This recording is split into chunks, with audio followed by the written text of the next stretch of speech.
What's going on, Alchemist? So today I have a very special guest, Julio Madira. It's one of my good friends from the fire service, talking about a lot of the same things that we talk about here on this channel. I just kind of wanted to bring another perspective in to kind of give you guys some information, to give you guys some knowledge. So sit back, relax, throw on the podcast, and enjoy. Peace. Before we even get into the topics, man, what has been your experience with God, if you don't mind getting into it? Nah, not at all. And then, like, how has that kind of like shaped you and stuff like that? I think it's become more frequent my relationship with God and just following that that path of Christianity and stuff like that. Just for the simple fact of not wanting to be alone, but also knowing that you always have somebody there with you.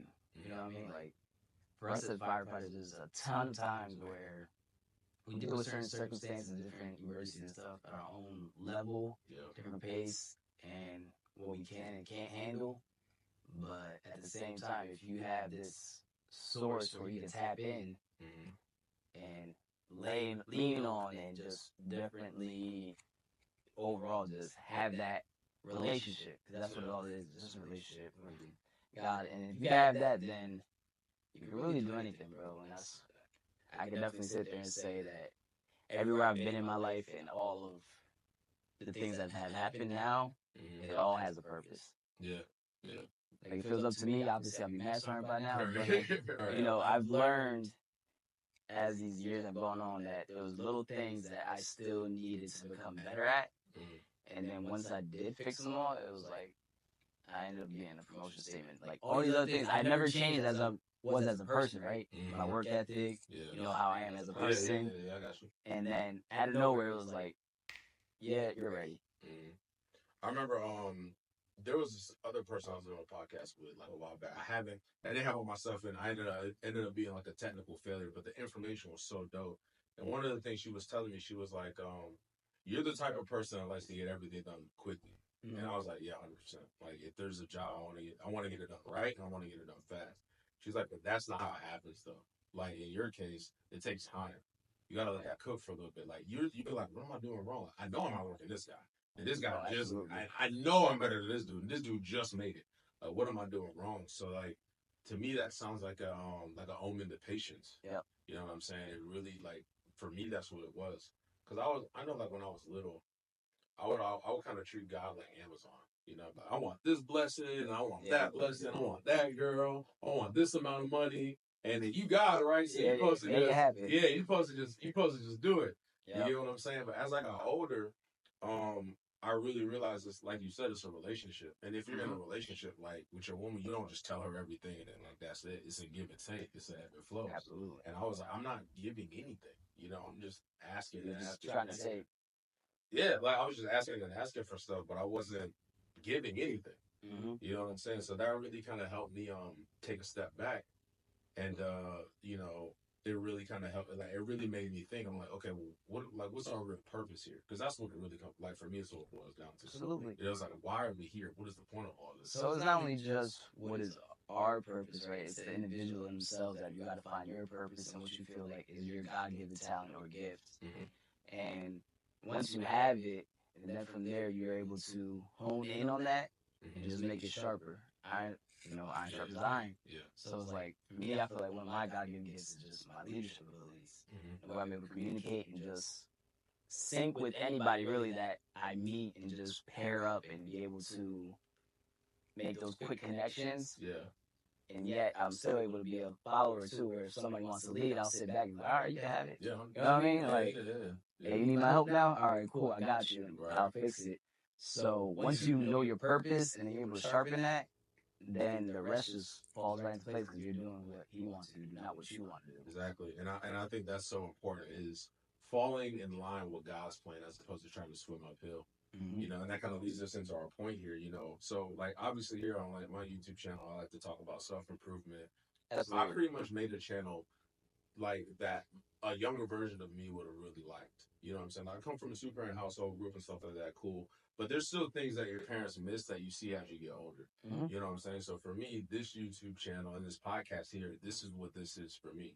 Right. And the first point that I kind of thought about is like, what's one thing, like, what's one self improvement tip, or like one thing that men fail to understand when it comes to like self improvement and stuff like that? In the sense of like, I guess I'll answer my own question, then maybe you can kind of go in on that, right? All right. So my biggest thing was like, no one is coming to save you. Like, Correct. like no person. Like, obviously, yes, you have God, you have Jesus, but even still, like, work, like prayer without work is dead. So you still have to grow. You still have to grind. You still have to get boots on the ground and move forward towards your goals. But I guess for me, that was like the biggest wake up call, was realizing like, yo, your problems are now bigger than the household you grew up in. So you have to figure it out, bro. Like, it's on you. There's no, Yeah. you look to your left, you look to your right. There's no one there to help you. So like, what has kind of been like your number one rule, or like your biggest rule when it comes to that stuff? To go off of that, I would have to say it's just the simple fact of networking. Not only networking, but like building a discipleship, Mm, right? okay. Like there should be no way that you look left and you look right and you don't have somebody. I got an ace in my hand that no matter what, I call them right now. Mm-hmm. It doesn't matter what time it is. I need you here in Florida, and it's gonna happen. You know what I mean? Yeah, yeah. Like, and then I also have my other individuals where I know, like, hey, this is how I'm feeling. Like, you got to be able to have that left and that right, Mm-hmm. so you can lean on. We're not always gonna be balanced, Yeah. but if you have handrails to hold you up, you'll be good. And it's the same way that they can lean on you as well. Mm. I think that that's definitely something I struggle with. I'm not gonna lie, bro. I think that's something I struggle with because I grew up as the oldest, and my dad always told me like, my dad would always be like, the older I get, the less I'm gonna do, and the more you're gonna do. Yep. So that in my mind, it was just like, okay, cool, I have to do everything. I don't think that's the healthiest interpretation of the information, but I think back like all of the stuff I've been through in life, and that mindset is what got me through. You know what I'm saying? That mindset is what helped me get through. So like, I feel like now, you know what I'm saying? Like, bro, like for example, I've been here what, almost a year and some change, not just now hit you up. Yeah. You know what I'm saying? So for me, it's always kind of been like, I feel like I have to do everything myself. And then when it all falls apart, I'm like, dang, nah, I gotta be the only person to fix it. So I definitely think that that's something I struggle with, man. And it just comes. It's about it's tapping into another side where you don't feel like you're less of a man for asking for help. That's the biggest. Yeah. Like that problem that you're talking about, that main question, that's the biggest falsehood when it comes to men being men, is the simple fact that we don't ask for help. Mm-hmm. So once you're able to get past that barrier and be like, hey, I know I need help, then from there it's like, who has the capabilities to solve the problem I have, right? Mm-hmm. So depending on what the situation is, you know you can call on somebody else to pick that slack up that you need that help in, and then you're back to 100. Mm-hmm. No, I definitely agree with that. I think the hardest thing for me to say is help, you know, because it does kind of feel like you fail. But even with that, I don't even think it's that. I think it's deeper than that, because I'm at a point now where I understand failure is a part of success. Yes. It's not different. It's like step one is fail, step two is fail again, step It's three lessons. is yeah. There's It's not steps. failures, they're lessons. Yeah, like there's steps to everything. You get what I'm saying? But I don't know, man. I think it's just like a psychological thing that I'm working through. It's like understanding that like if I do need help, I do have to have people to call on, because I always say people are either unable or unwilling to help you. You know what I'm saying? And I definitely think I have a good bit of people that are willing, but they're not able. And I think that's what kind of discourages me from asking for help even more, because it's like I don't want to cause them pain from knowing that they can't actually help me. You get what I'm saying? So it kind of leaves me in this middle ground to where I'm like, I'll allude to help, but I won't directly. Like, I'll try to soften the blow enough to where it's digestible for whoever I'm trying to ask, so that way, it's not both people in pain. Because for men, right, the people that we love, we tend to sacrifice for. Absolutely. You know what I'm saying? So that's kind of how I feel about it. That's kind of where I'm at with it. I got you. Yeah, I don't know, man. That's something I'm working through. But when did you kind of get past that though? Because like it sounds, because you obviously understand it, so you know what that's like. Absolutely. When did that happen for you, where you were kind of like, I need help. Yeah, like when did that come about? So I've always been the same way. I'm the oldest as well, so Okay. it's like I know exactly what you mean as far as taking care of our siblings, being a man of the house for my household and stuff like that. So it was easy. For the most part, I have to say it would probably be when I got to Charleston, because it was such a big base. It's 3 different districts, and it was like a lot, right? And then, like, yes, I knew everything there was about the fire knowledge stuff, but like when it started coming to that base itself, and then just like different things about it, is when I started to realize that I needed help, and I had to swallow, like you said, swallow my pride and be like, yo, I don't understand, or like, even with all the research I was doing, I was like, man, I still don't get this stuff. And then I need help, and I was like, all right, cool, I got you. And then I've always been the one to give that lending hand to everybody else. Like the sacrifice, like you said, for the people that we love it's easy for me to just, yeah, here you go, like, you need money or whatever, like, I won't eat, I'm cool. Like, I know you need it right now compared to me. Like, I know I'll survive, and I'm able to give you this money, I'll get blessed later. Like, I'm cool with that. So, it's just maturity, and over time, you just gotta definitely sit there and realize who you have in that corner, right? Like, you surround yourself with people that are doing the things you want to do. Where do you want to be? Like, it's cool to have like our friends and stuff, like, from school, military, and everything like that. But not all of us are meant to go to the same position or be at that same level. So it's up to us to realize whether or not we are surrounding ourselves with the proper ones that wants the same outcome and goals.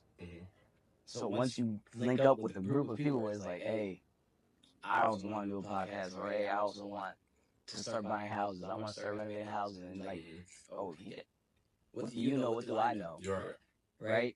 And then when you're starting to sit there and you're feeling like, I don't know something, or whatever, you could tap in on him and get that answer and get that help you need, where he's making you better at the same time. He's going to link up with you. And it's all about that inner circle you keep. Right. I think that kind of goes back to your point as well about networking. It's like that's why you network, because you're like, okay, like we need somebody to, let's say, shoot a music video. Yeah. So okay, well, my boy got audio equipment. He can record the song. Then I know somebody else, he can edit the video. Now we just need someone to shoot it. Well, you know what I'm saying? It can kind of go like that. It all just taps in, bro. Yeah, and I don't know, man. I think for me, like, where I'm at now is kind of like that. I'm kind of seeing, like, first of all, I can't do everything. Like, that's the biggest realization. Is I'm not Superman. I'm just a man. You feel me? It's like I can't be two places at once.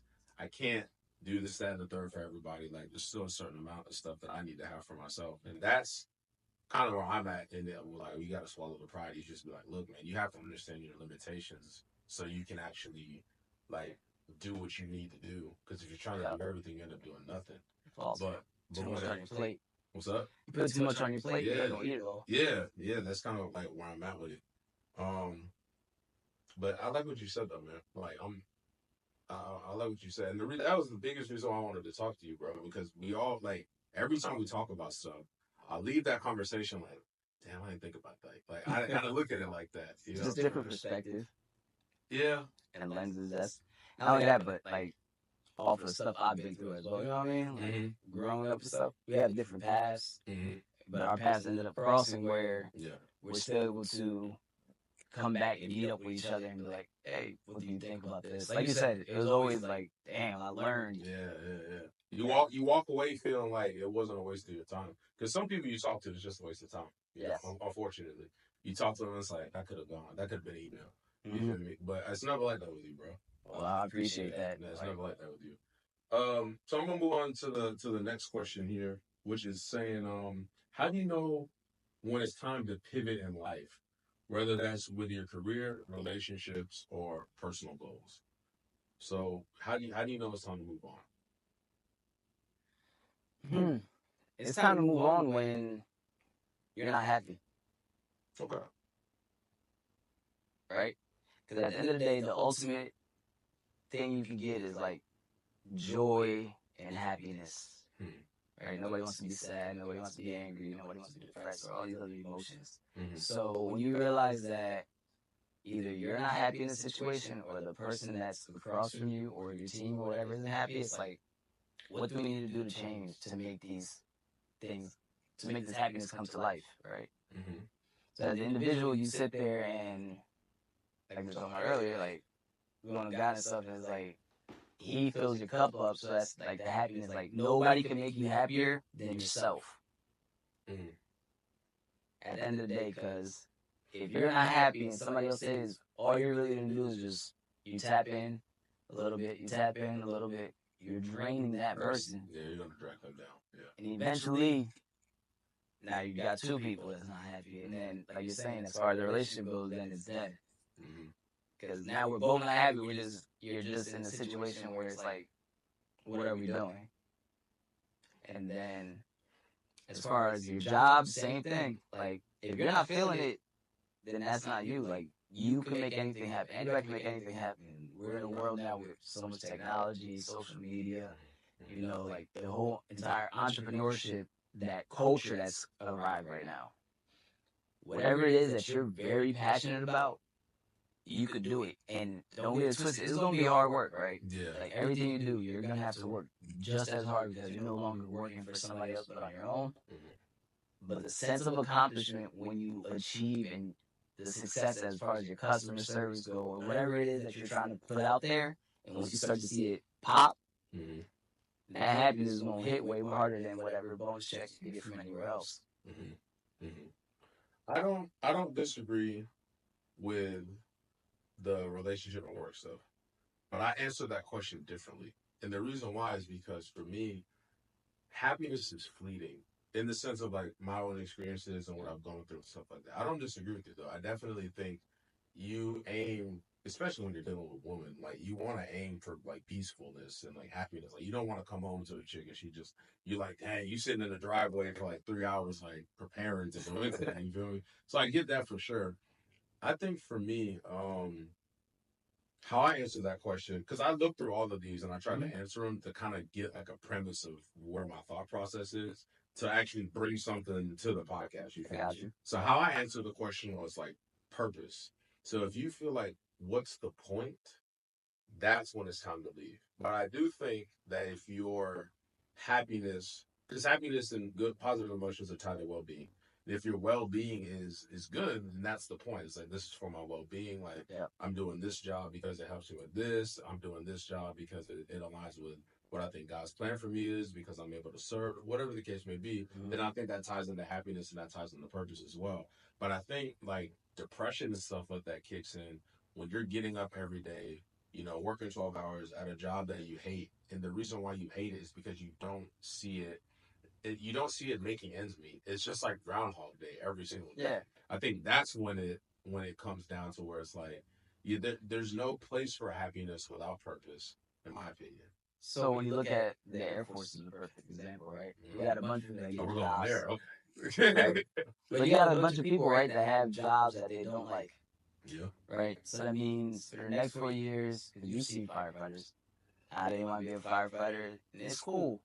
Like, I don't sit there and negate on anybody that wants to get out. Like, what can I do to make it so you're successful on the way out? That way, I know I did as much as I could to benefit you in the long run. Like, at the end of the day, the blue comes off. Yeah. You're still the person that I care about because you worked under me. Right. So you sit there and these people, right, they're doing that grind and they're depressed, or you could say they're getting depressed and all this emotion and stuff. It's like they're feeling that way because they're going to work for 12 hours a day and then they come home and do whatever. But they're not doing anything else to release that stress. The gym, you know what I mean? Maybe they can't travel, but you can take somewhere out or linking up with friends and just, it comes down.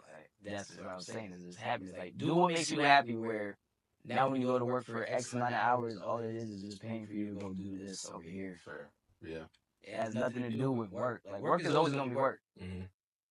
Unless you're your own boss, but at the end of the day, you're always going to be working. Yeah. So when you're not working, what are you doing to make yourself happy? Are you sitting there, or are you coming home from work and you're, man, I hated this 12-hour shift, take off your sneakers, take a shower, eat your dinner, go to bed to do it all over again? Or do you go take a shower, hit the gym up real quick, make sure you look right? All right, I'm going to go out tonight. I'm going to go do this tonight. I'm going to study. I'm going to do something else to make myself better as a person. No, yeah, that's a fair point. As I'm listening to you talk, I'm like, yeah, because I can think about times in my life where I've done that. Like that first year in Korea, that's all I did. I was like, yeah, I'm just gonna like go out, have fun, blah blah blah. Because I was fresh out of England, Mm-hmm. so England was like fast paced lifestyle. Because I was like right in the middle of a college town. Yep. It's my first base. I had my house, my car. I was able to do this, and that. So I was trying to replicate that same lifestyle in Korea. And then it got to a point, COVID hit, Yep. and then everything changed, and then it was like, oh, like we can't be nowhere. So now, okay, let me lock in on some other things. So that's fair. I definitely think that's fair. I think the only time where that kind of deviates is when you have to sacrifice, because obviously sacrificing isn't fun. Like no, not all the time. Yeah. So, well, when is the time, in your opinion, when is the time where sacrifice is fun? Like, yeah, it's a sacrifice on for the bigger purpose. Sometimes you're gonna have to sacrifice for something that's bigger than you, like time, for example. We work our 48s. Yeah. Okay. And then next thing you know, it's like, hey, I need you to do this, or hey, there's a report due, or something else on the side where it's like, you know what I mean? Like, I got a BTZ package due that I gotta put in, and even though it's due the 13th, they asked me today, so after this, slide out, go make sure I submit that package. All right. You know what I mean? So it's like, we come the sacrifices for the greater cause, the better understanding of everything. Yeah, that's fair. Yeah, that's fair. It's bigger than you. So that gives it meaning and purpose. Exactly. Yeah, it's not fun, but it doesn't. It's something better than fun. It's purposeful. It's meaningful. Yeah. It's moving the machine forward. So that's fair. That's and fair. then when it comes to a relationship and you talk about like sacrifice that some men do and stuff like that, it shouldn't be really a sacrifice as far as the two people come together and just, what is that called? Dang, I forgot the word. Like, what's an example of it exactly? Like when two people come together. Oh, like you don't like a compromise. Okay. I was like, I don't know where I was thinking of the word. You cut that part. Compromise. Yeah. So compromisation, right? Okay. It's really not sacrificing your relationship. It's more of a compromise. So both people should be able to accept what's being said. No, I agree. And respect the boundaries. I agree. That was something that I struggled with a lot in my last relationship.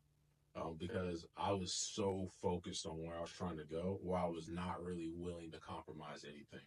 And that ultimately led to the end of said relationship. Like, one big thing that I wasn't really wanting to compromise on, and this is going to lead us to our next talking point, is like money and stuff like that in a relationship. I was like, look, we have to have a budget. Like, we need to stick to the budget. Like, everything like, we need to both be conscious of what we spend. And I still think that's good. I still believe that. But women though, right? Like, they gonna spend money. Girl math, bro. That's their new thing. Man, listen, bro. I saw a TikTok talking about that. And I was like, my sister sent it to me. I was like, this is why you're broke all the time. Because you think if you spend $20 on something, but you use cash that you took from an ATM, then it's free. I was like, all right, delete this. Yes. Delete this post. So that was one thing I was like, bro, why are we spending money on? We're spending money on things when we should be saving for experiences. And I still believe that, but yeah, that was one thing I wasn't really being compromising. So kind of switching gears to money now. What is one thing that you think is keeping a lot of men like poor, let's say, or not financially getting to the next goal? Like, what's one thing or two things, or just like a couple things in general? Fronting. What's up? Fronting. People fronting. Okay, go ahead. What you mean exactly? You got a lot of listeners. Yeah. So you got a lot of people sitting here buying cars, jewelry, clothes, the facade of I got money when they really don't. And they're trying to impress people that really don't care about them like that. Yep. So once you get past the outside source of what am I trying to dress to impress and just dress for yourself, that's the major thing, really. Like when it comes to money like that, and just different demographics, but some of us get taught how to move money and some of us don't. Yeah, right. Talk about that. Yeah. Yeah. No, I agree. Growing up, there's certain people that get taught, stocks and RAs and just all these different avenues of how to get money and create that generational wealth, where there's other people where we have to learn off the past mistakes and try to break those generational curses that you've always talked about. How you want to break that curse is because you realize what more there is out there, right? Mm-hmm. And it's no fault to our parents because they did the best they could to raise Of us, course. like during their time period and stuff, and they just didn't know where other people have had that advanced knowledge for years. Where we're starting to now tap in as well, though. Mm-hmm. Mm-hmm. No, I agree. I definitely think that's a big thing with like younger people. You know what I'm saying? Like, oh, trying to impress that girl, trying to impress whoever. And yeah, I definitely think that's one of the biggest things too. Because I mean, you see my car, dude. My car's older than me. You know what I'm saying? Like, I really don't like spending money on things. Yeah. You know what I'm saying? Like outside of food, like I'll spend money on like a good steak and stuff like that. But like when it comes to things, bro, like pretty much everything I bought was secondhand. This couch, Amazon Marketplace or Facebook Marketplace, like stuff like that, you know. But I think another big thing that keeps people broke is like a lot of people are distracted. Like they're simply not paying attention to stuff. Yeah. You know, and they're like the opportunity will be staring them right in the face, but they don't see it because they're elsewhere. And I've been like that too. I've been distracted where I'm like, dang man, like during COVID, man, if I was locked in now like I was back then, probably wouldn't even be in anymore. Yeah. You know what I'm saying? So I think distraction is a big thing that keeps people broke, man. I was watching this podcast and the dude said that broke people spend money on distractions, ambitious people spend money on skills, and rich people spend money on opportunities. And I was like, man, if I can just like start really like focusing on my money psychology and tailoring it to where I'm only spending money on skills and opportunities, then there's no telling where I'll end up being in 10 years. And that's kind of where I'm at now. I one of the actually my course mentor from my school hit me up. And he was like, yo, when I messaged you about the epoxy flooring, he hit me up and was like, "Yo, I like the work you're doing. Like, I have this business. Would you be the sales rep in Florida?" So I'm like, "Bet, too easy." I got them 2 jobs in 2 days. They was like, "Yeah, we got to get you on the payroll, bro. Yeah. We got to hook you up because that's crazy. Like, we need people to move like that. You get what I'm saying? So that's kind of how I kind of look at money and stuff like that now. Is like a means to an end, like a means to freedom. Yeah. And stuff like that. And that's why you always heard like that saying, "Scare money don't make money." You know what I mean? And sometimes a lot of people would rather spend on those distractions and stuff instead of those opportunities to, like the stock market. That could be a scary thing. Because at the end of the day, same thing with crypto. Yeah. If you don't know, you don't know. You don't know, right? But you follow hype trends or you try to follow graphs and stuff, and then it's like, it's tough to sit there when you watch your graph go from green to red. You know what I mean? Now you're like, oh, I want to pull my money out, just not knowing how the market works and how it could like balance back out, just depending off of different topics around the world and instances. Like, just chill. Yeah. No, I definitely think though too, like with how the financial landscape of the world is as well, like it's really important to kind of learn those other skills and learn those things like that. And I think that's why COVID was so important, man. It taught a lot of people who had a lot of faith in their job, this isn't forever. Your company goes under, you're just like anyone else on the street. You know what I'm saying? Luckily for the military, that we didn't really have that problem. Like we didn't miss a pay period. Like we still, you know what I'm saying? The whole time was in, Yeah, we were so good. So that was one thing where I was like, man, I'm like really thankful to be in because a lot of people lost everything in those 4 years. And we don't even talk about 5 years now, and we don't even talk about it anymore. It's just like, oh, you remember that one thing happened? That was crazy. And it's like people were like, man, I remember, man, we was in I'm not gonna say his name, but I was coming back. We had just finished an exercise, and it was that same exercise where the the AC or it was like the operations superintendent. It was like the AC, him, and then the deputy. It's some weird intermediate position. He had like screwed over our whole shift. It was like, yeah, y'all going home. You know what I'm talking about. Yep. He was like, yeah, y'all going home. So we all went home, and then he was like, nah, y'all gotta come back. I was like, bro, what? We just worked. Why we gotta be back? But that same day, man, there was someone was driving me back on like Chief 2 or whatever. And I was just like, bro, I don't feel good. Like, what do you mean you don't feel good? I'm like, bro, I'm tired. Like, chill. Like, but people were scared, man. Yeah. People were scared. People are afraid. And I think money played a huge role in that time period as well because, like, the United States printed out like 40% of the wealth that they had ever printed. And it was crazy, man. And, inflation went through the roof. But that kind of brings us to now, like where we're at right now, why money is such a big deal. And what is the modern dating landscape like in your opinion? Or actually, better question: what advice would you give to your younger self in the if he was like dating today and stuff? Like, what would you tell him to like survive and look out for and stuff like that? The younger version of myself, I'll tell him to just be himself Mm. and have a little more confidence. I wasn't always a shining star now, you know what I mean? Yeah, yeah, yeah. But I think the confidence is key, and to just be true to myself and not fall into any pits as far as like those around you that are trying to do like just be yourself. Mm. And at the end of the day, you'll meet a chick that will dig you way more than whatever bands you could bring to the table, because it's never about that. Yeah. Like, you know what I mean? If she's a God-fearing woman or anything, she's going to want to provide for you, support you in everything you need without the bands. Like, yeah, you take care of you, be the protector. Y'all both be blessed, right? Just be yourself, and it'll gravitate whatever you want towards yourself.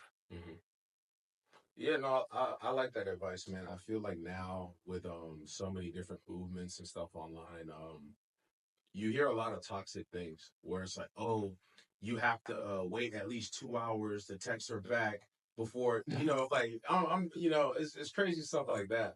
Or I'm like that, but I always say, I would rather be disliked for who I truly am than liked for someone I'm pretending to be.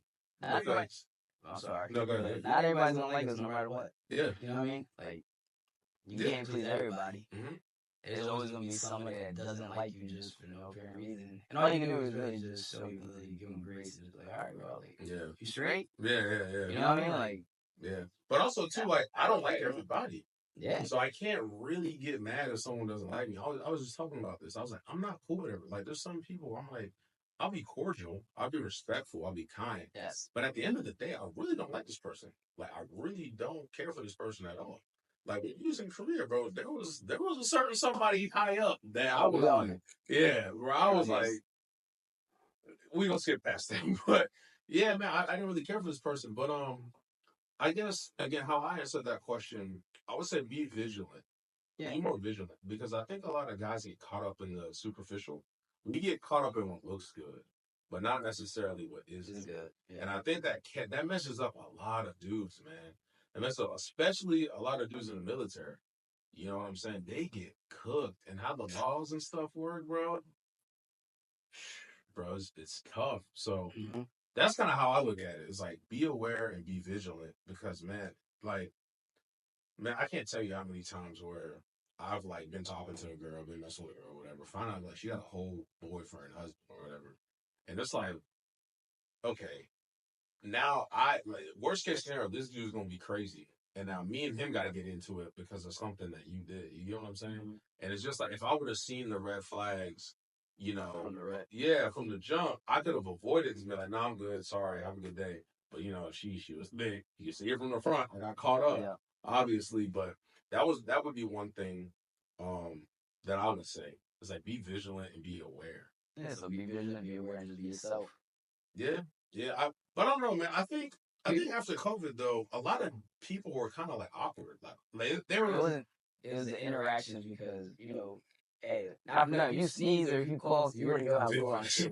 Oh, we got that COVID. You know what I mean? So it's like, it's starting to die down again, where you can go out and somebody sneezes, you like, all right. Yeah, you get it. Yeah, for sure. But I don't know, man. I don't. It's also the generation, right? Like, everybody does everything through these phones. So there's no human interaction at all where you're out there and talking to people. Like, it's easy to type all day. You got a bunch of internet warriors and just computer gangsters and all that stuff, where, because I'm behind the phone, I'm in my own safe location. Right, I can say whatever I want. And then when they're in public stuff, like, they're a completely different person as well. Yeah. No, I agree. I definitely think that's one thing with our generation, is like, you have a lot of people that they put on front, like you said. People can front in different ways, not just with money, but with their personality as well, like how their energy is and how they move with people and stuff like that. So I definitely agree with that. But I think though too, like another side to this argument is like a lack of understanding as well, because I think with being vigilant, you start to kind of see the landscape, right? And not every woman you meet is a good woman. You know, like not every person you meet is a good person. Very true. But not every woman you meet is a good woman. Like we could say that, and that's obvious. So I guess like my next question to you would be then like, what is something that men miss about women a lot of the time, or like in today's dating like landscape? Because you say yeah, be vigilant, be yourself, be confident. But if someone isn't doing that, there's a slew of things that they're missing. What are some of those things that they're missing, in your opinion? Hmm. So for me, it would have to be like,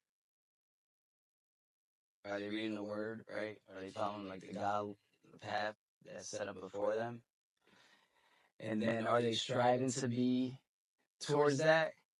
Or what like actions they're taking besides that? Hmm. Because we all got blueprints. We got a blueprint right in front of us that's been written for years. Follow that, you know what I mean? It's everything around here is just the flesh. Hmm. Where, as you're saying with your deployment, right? Yo, Yeah. we've all been in those deployments. We're sitting here like, hey, yo, Yeah. like, It's I don't know what's gonna go down, but yeah. right? And you're on that fence. Yeah. But now you said you found God and you started to walk down this path and you're following the blueprint that's laid out in front of you. Mm. So if you have a blueprint for yourself on how you should act, and now you start to read even more on a blueprint on how this other individual should act, those red flags and everything that aren't the characteristics that are here, it's like I really can't mess with you. Yeah. Like we're given what we need in front of us. It's just do we read? Mm. Are we tapping in? And are we gonna sit there and be like, okay? And now when that person does come to you, stop the superficial, as you said already. And now you start to tap in as their emotional status and what they do and how they react on certain situations. Now you sit there and like, okay, she's not God. Like for you and what path you want to take is like, I need this in my life. Sorry, you're not it.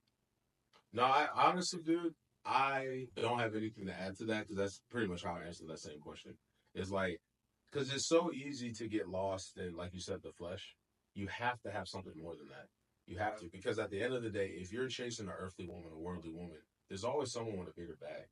There's always someone with a nicer car. There's always someone that is able to do more of whatever it is she values in that.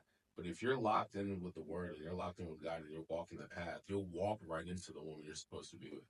So I 100% agree with that, man. And that took me some even now, bro. Like my girl now, she's really helped me like get back with the word because you know she's miles away. She's in a different time zone, so communication is big.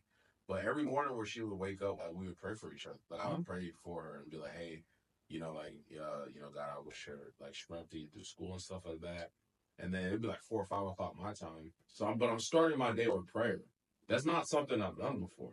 You know what I'm saying? So I would start my day kind of already like in alignment with God. So even if I do want to sin or I do want to step out of line, there's that extra little bit that's like, hey, come on, you know what I'm saying? And you're right. Like this morning, I already said my prayer and stuff. Like you're moving forward. Yeah, it's kind of like it's like taking a cold shower first thing in the morning. Yep. Like you're already kind of setting yourself up along that path, you know. And you talked about being a leader earlier as well. I think leading by example I think is the best way to lead, man. And I'm going to tell you a story about how actually you led by example one time. There's been plenty of times, but I think you know what story I'm about to tell.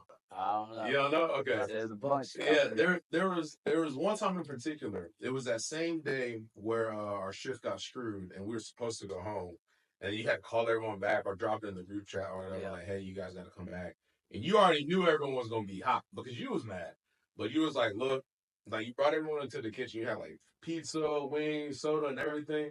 He was like, look, we got owed. All right. This sucks, but it happens. This is what it was when you signed on the dotted line. But I'm here with you guys. Like, chill out. We're not doing nothing. We're not doing no training. Like, eat pizza, cool out. We're only here for like another 24 or 12 or whatever. Yeah. And y'all are good to go. That's when I was like, bro, that's cold. Because you could have easily been like, why are y'all complaining? You know what I'm saying? And like jumped on everybody. He was like, bro, I get it. I don't want to be here. So I know y'all don't want to be here, especially after they told us it was good. Like, I get it. You know what I'm saying? So like that kind of segues me into like how has firefighting in particular helped shape like your viewpoint on leadership, but also masculinity? And how are those two related for you or to you? So, as a leadership perspective, you know, you kind of pushed into it as soon as you become a crew chief, Yeah. right? And then once you're a crew chief, it's like now you're a leader, and then because you could be a crew chief as a senior airman, so you're not supervising yet, but yet you have a truck that's with you. So I was a young crew chief. That was a pretty shining star, you could say, at Travis coming up in the day. But the leadership aspect, it just, I'm sorry, but for me, it just comes naturally, right? Yeah.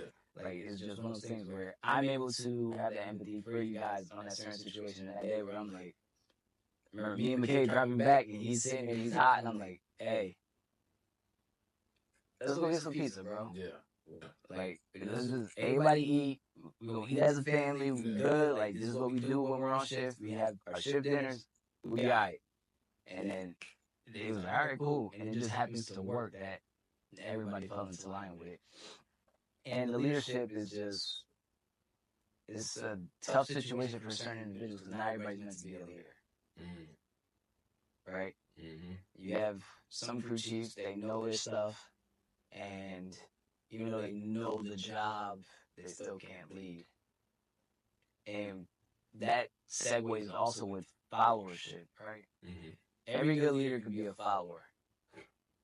So if they're able to fall back a little bit and rely more on their driver or their backseaters to do the job that they have, they're able to sit there and accomplish whatever task it is, whether it just be an automatic fire alarm or medical aid. And then masculinity in the fire department. That can get weird. Yeah. You know, it's just one of those things. We're very macho. Yeah. And I think that just comes from like the old school generation of like fire and customs and courtesies and all this stuff that we have. Plus, I was gonna say like plus being military as well. It kind of like double stacks it because you have like the macho-ness of firefighting, but then also with being in the military, I kind of feel like it like it does.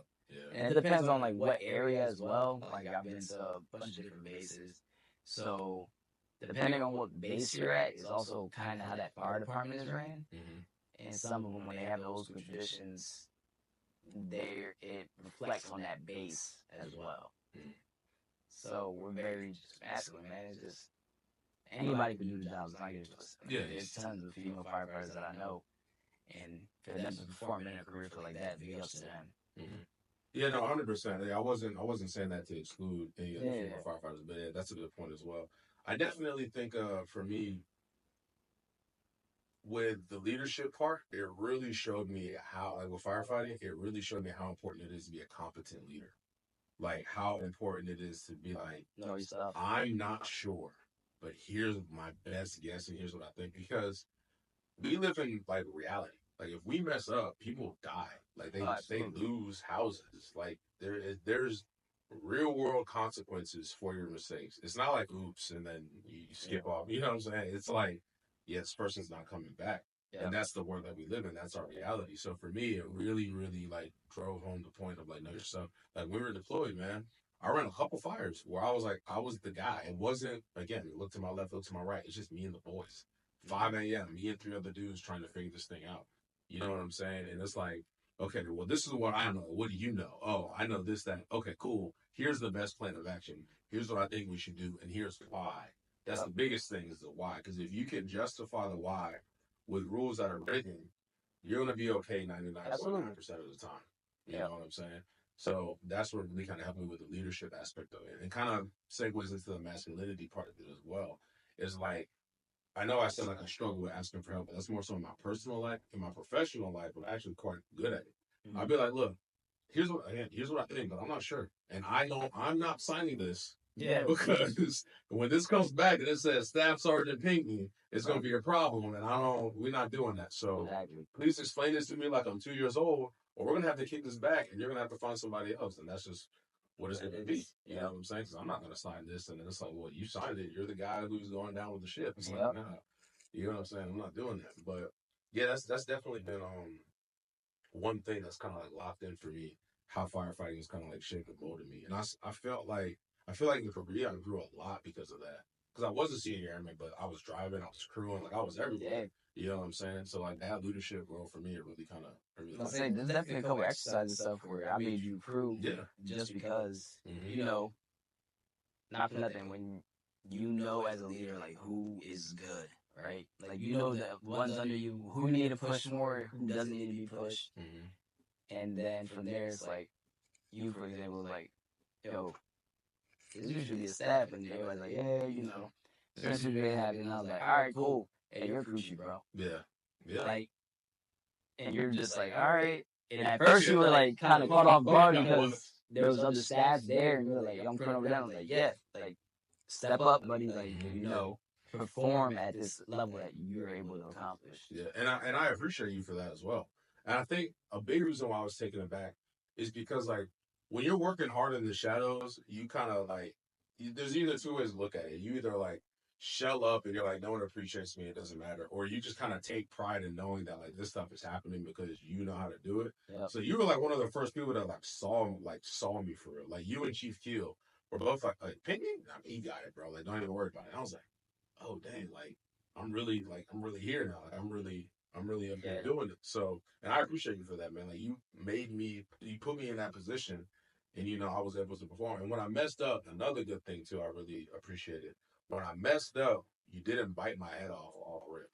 You didn't just come and like steamroll over me and then just leave me to figure it out. You're like, yo, what happened? Like, and I was like, all right, well, this is what I thought, but it ended up being this. He was like, all right, cool. You just talked to me like an individual. Yeah. And then the next time it happened, I knocked it out of the park. You're like, yo, good job. So I really appreciate you for that, bro. Oh, sure. Because a lot of times that doesn't happen, man. Yeah. It's easy sometimes to just yell at the person, but to teach them, like you said, we got lives on our hands. So me yelling at you, making you flustered because you're going to shut down. You're not going to listen to the advice I have. Can't really yell at you.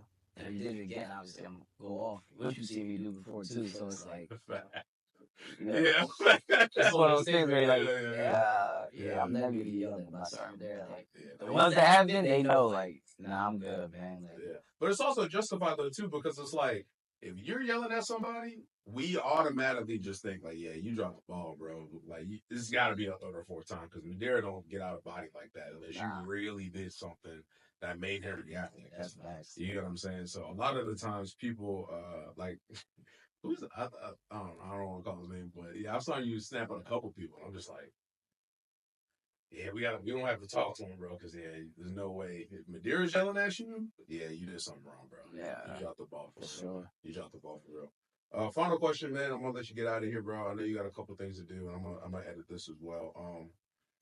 It's kind of hard always thinking of the final question, but I'll say, I guess I'll ask, what has been the toughest call that you've gone to, and how did that add to your personal growth or your personal journey?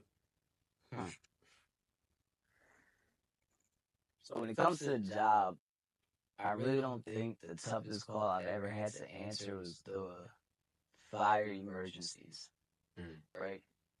I think the toughest calls that I've ever dealt with are the ones that are on the edge of possibly like hurting themselves or injuring themselves in an aspect, and me being able to step in and then watch their success after changing up that whole entire decision that they were possibly going to make. Wow. Okay. Yeah, it has nothing to do with fire. With fire, when it comes to the job, bro, like we know what we signed up for. We know what things are going to come up for, right? Like there's, like I said, a million ways to skin a cat. It's like for emergencies, but there's also a million type of emergencies, and for some reason, like it may be similar, but then this one thing happens, and it's just like a whole other abstract, But that would be it. And then to sit there and then watch these people grow and continue their paths and like have families and just be successful in itself, that would be the greatest achievement that I say I can have. Okay. What about you? I definitely I didn't even look at it like that. That's why I'm kind of like taken back because my biggest thing was always kind of like hold on, give me 2 seconds. I'm gonna drop this edit real quick because I was supposed to have one of my other homies slide through and I'll edit this part out. Just jump right back into it.